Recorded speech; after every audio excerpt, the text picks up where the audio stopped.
My name is Monica Ravichandran, and I'm going to be talking about the sports in Japan, in particular Kendo, Judo, Aikido, and Kyudo.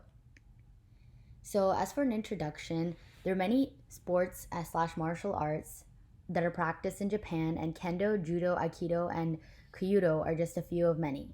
These are also the main ones that are currently practiced by many people in Japan. Martial arts in Japan dates way back to the medieval times when it was practiced by the samurai. Martial arts in Japan are categorized into one of the following: karate, aikido, jiu-jitsu, judo, and kendo. But the ones I will be talking about in this rest of the presentation are kendo, judo, aikido, and kyudo. So to start off with kendo. Kendo is a Japanese martial arts that is based on Japanese swordsmanship techniques. People who practice this kind of martial arts use bamboo swords and wear protective gear in order to prevent themselves from getting hurt. While practicing this kind of martial art, the fighters will usually wear traditional Japanese garments called hakama, as you can see in these pictures. The kendo uniforms are also always black.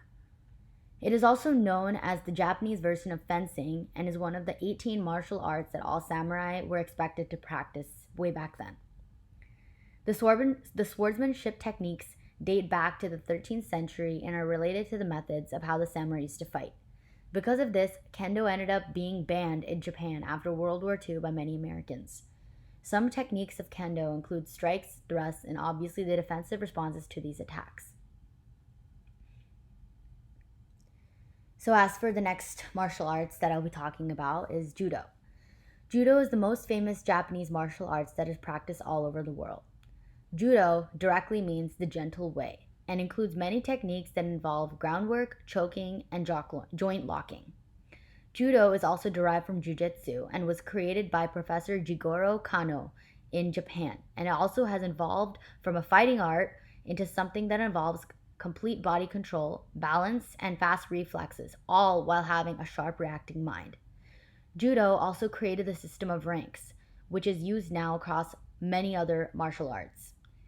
The system of ranks is where how one can recognize a person's degree of practice by using belts. Skill, technique, and timing is taught rather than brute strength, which is what makes it different than a lot of other martial arts.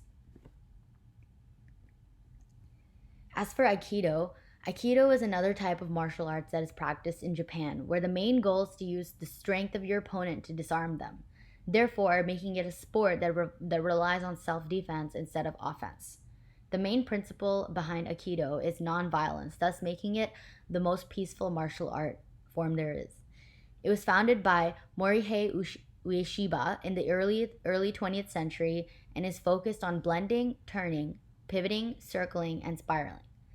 Because it is different from most other martial arts, it makes it most difficult to learn. And as for the last kind of sport, this is Kyudo. This kind of Japanese martial art was influenced by Zen, Confucianism, Taoism, and Shintoism. It is a martial art of archery and involves a bow and arrow, making it completely different from all the other martial arts mentioned previously. Kyudo literally also translates to the way of the bow and is considered by many to be the purest of all the martial arts. During the age of the samurai, archery was considered the most important skill for them to learn. For many, Kyudo is also considered more of an art rather than a sport. A Kyudo practitioner advances to a shooting area with slow and graceful movements, and his or her entire focus is concentrating on the bow and remaining calm. And that concludes my presentation on the sports of Japan. I hope you enjoyed it, and thank you.